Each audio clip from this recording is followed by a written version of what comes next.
Hello বন্ধুরা, আজকে আমি বোয়াল মাছ সর্ষে পোস্ত দিয়ে রান্না করব, ঝোল রান্না করব।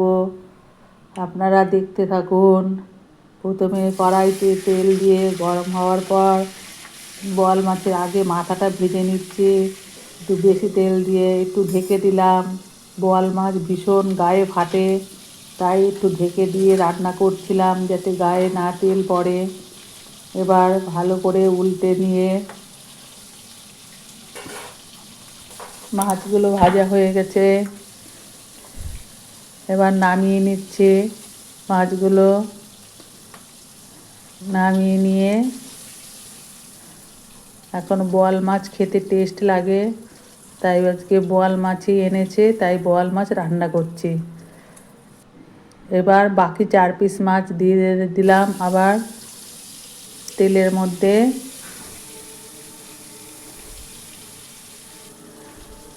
দেখুন, আবার ঢাকা দিয়ে ভেজে নিয়েছিলাম।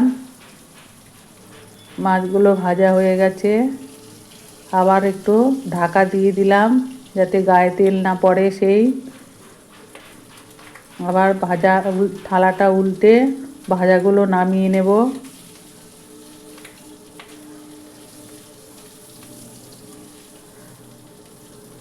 এক এক করে নামিয়ে নিলাম। এবার ওই কড়াইয়ে আর একটু তেল দিয়ে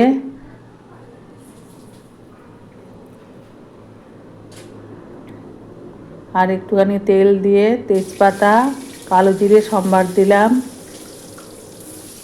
আর কিছু কুচনো পেঁয়াজ দিয়ে দিলাম। এবার ভালো করে নেড়ে একটু ভাজা ভাজা লাল মতন করব। লাল ভাজা হয়ে গেছে। এবার বাটিতে আমি পোস্ত, সর্ষে, নুন, হলুদ দিয়ে রেখেছিলাম, সেই জলটা দিয়ে দিলাম। ভালো করে নাড়িয়ে জলটা আমি এবার ঝোলটা ফুটতে দেব। ফুটলে পরে তারপরে আমি মাছগুলো দিয়ে দিলাম। ভালো করে মাছটা এবার ফুটবে। ভালো করে ফুটলে পরে আমি বোয়াল মাছের ঝোলটা নামিয়ে নেব একটা থালায়। আপনারা আমার রান্নাটা দেখার পর লাইক, শেয়ার, কমেন্ট ও সাবস্ক্রাইব করে দেবেন। বন্ধুরা, এইভাবে রান্না করে গরম গরম ভাতের সাথে খাবেন, দেখবেন খুব ভালো লাগবে।